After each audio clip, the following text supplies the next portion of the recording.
To my educational channel విద్యా ఉద్యోగ సమాచారానికి స్వాగతం. టెట్ డిఎస్సికి సంబంధించి తెలుగు కంటెంట్ గ్రామర్ కొన్ని వీడియోస్ అయితే అప్లోడ్ చేయడం జరుగుతుంది. 6th క్లాస్కి సంబంధించి మీకు 4 వీడియోస్ ఇవ్వడం జరిగింది. ఇది 5వ వీడియో. ఈ పాఠ్యాంశంలో ఏముందనేది ప్రధానంగా డిస్కస్ చేస్తాను. ఇలాంటి ఇన్ఫర్మేషన్ కోసం అయితే ఛానల్ని సబ్స్క్రైబ్ చేసుకోండి.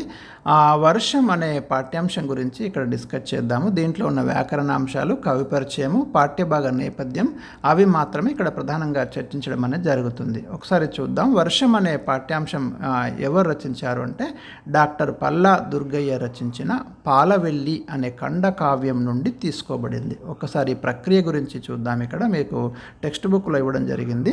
ఈ పాఠ్యభాగము ఖండకావ్యం అనే ప్రక్రియకు చెందింది. ఇది ఇంపార్టెంట్ పాయింట్. ఇక్కడ నుంచి ప్రశ్న మనం ఎక్స్పెక్ట్ చేయవచ్చు. వస్తు వైవిధ్యం కలిగిన ఖండికలతో కూడి ఉన్నటువంటి కావ్యం ఖండకావ్యం అనే మరొక వాక్యం మీకు కనబడుతుంది. సాధారణంగా మీరు సింపుల్గా అర్థం చేసుకోవాలంటే పరిమిత పద్యాలున్నటువంటి ఏదైనా ఒక కథను కానీ వర్ణనను కానీ మనము ఖండకావ్యంగా పేర్కొనవచ్చు. ఈ పాఠ్యభాగం డాక్టర్ పల్లా దుర్గయ్య రచించిన పాలవెల్లి అనే ఖండకావ్యం నుంచి తీసుకోబడింది. ఇక్కడ ఈ 3 కూడా చాలా చాలా ఇంపార్టెంట్. ఎక్కడైనా ప్రశ్న రావచ్చు. ఒకసారి ఈ కవి పరిచయం మనం చూస్తే డాక్టర్ పల్లా దుర్గయ్య వరంగల్ అర్బన్ జిల్లా మడికొండ గ్రామంలో జన్మించాడు. ఇది ఒకటి గుర్తుంచుకోండి.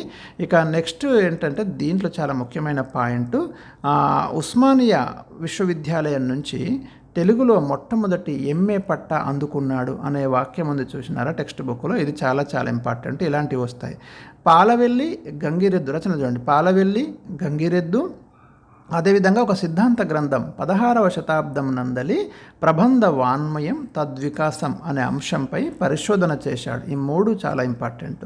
ఇక ఈయన శైలి విషయానికి వస్తే తెలంగాణ పదజాలంతో సున్నితమైన హాస్యంతో కూడుకున్నటువంటి శైలి డాక్టర్ పల్లా దుర్గయ్య గారిది. ఇక్కడ చాలా ముఖ్యమైనటువంటి 4 పాయింట్స్ అయితే మీరు గుర్తుంచుకోండి.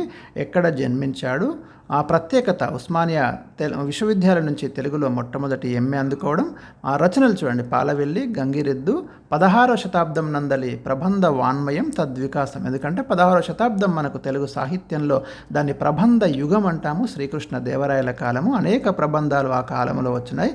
ఆ ప్రబంధ యుగానికి సంబంధించిన సాహిత్యం మీద మరి పరిశోధన చేయడం జరిగింది. సో ఈ పాయింట్ కూడా గుర్తుంచుకోండి. ఇక పాఠ్యాంశం యొక్క నేపథ్యాన్ని పరిచయం చేస్తాను. దీంట్లో ఏం వివరించాడంటే సాధారణంగా వర్షాకాలం వస్తే వర్షాలు పడుతుంటాయి. వర్షాలు పడుతుంటే ఆబాల గోపాలం ఎంతో సంతోషిస్తారు. మనందరికీ తెలుసు. ఆబాల గోపాలం అనేది ఇక్కడ జాతీయం. ఇది కూడా గుర్తుంచుకోండి. పశుపక్షాదులు ఆనందపడతాయి, ప్రకృతి పులకరిస్తుంది. అంటే సాధారణంగా వర్షం వచ్చినప్పుడు ఎలాంటి పరిస్థితులు ఉంటాయో ఇక్కడ చెప్పడం జరిగింది. కొంతమందికి అయితే కొన్ని ఇబ్బందులు కలిగించవచ్చు. అలాంటి ఇబ్బందులను కలిగించవద్దని వర్షాన్ని కోరుకుంటూ పల్లా దుర్గయ్య రాసిన పద్యాలు ఈ పాఠ్యాంశంలో ఉన్నాయి. అవి మీరు ఒక్కసారి సారాంశాన్ని చూసుకోండి. మీరు సారాంశం చాలా ఇంపార్టెంట్. తర్వాత ఈ పాఠ్యాంశంలో ఉన్నటువంటి ముఖ్యమైన వ్యాకరణాంశాలను నేను ఇక్కడ డిస్కస్ చేస్తాను. ఇవన్నీ కూడా మీకు ప్రశ్నలు జవాబులు అంటే పాఠ్యాంశానికి సంబంధించినటువంటివే.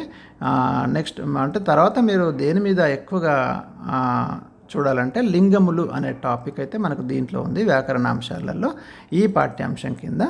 ఇక్కడ మీరు చూడండి, స్త్రీలింగాలు, పుంలింగ పదాలు, నపుంసక లింగ పదాలు అని 3 ఉంటాయి మనకు తెలుగులో. స్త్రీలకు చెందినటువంటి పదాలను మనము స్త్రీలింగ పదాలు అంటాం. ఇక్కడ గీత, లత అనేవి ఉదాహరణ. మీకు సాధారణంగా ఇదంతా తెలిసినటువంటి సమాచారం, అందుకే నేను ఇక్కడ కొంచెం ఫాస్ట్గా వెళ్తున్నాను. అదేవిధంగా పురుషులకి చెందినటువంటి పదాలను మనము పుంలింగ పదాలు అంటాం. ఉదాహరణ ప్రదీపు, సందీపు, నాన్న, ఇలాంటి పదాలు. ఇలాంటి మీకు ప్రశ్నలు రావచ్చును కూడా. అదేవిధంగా స్త్రీలను కానీ పురుషులను కానీ సూచించినటువంటివి అంటే వీటికంటే భిన్నమైనవి పిల్లి, ఎలుక, చెట్టు, కోతులు, ఇలాంటి పదాలను మనము నపుంసక లింగాలు లేదా నపుంసక లింగ పదాలు అంటాం.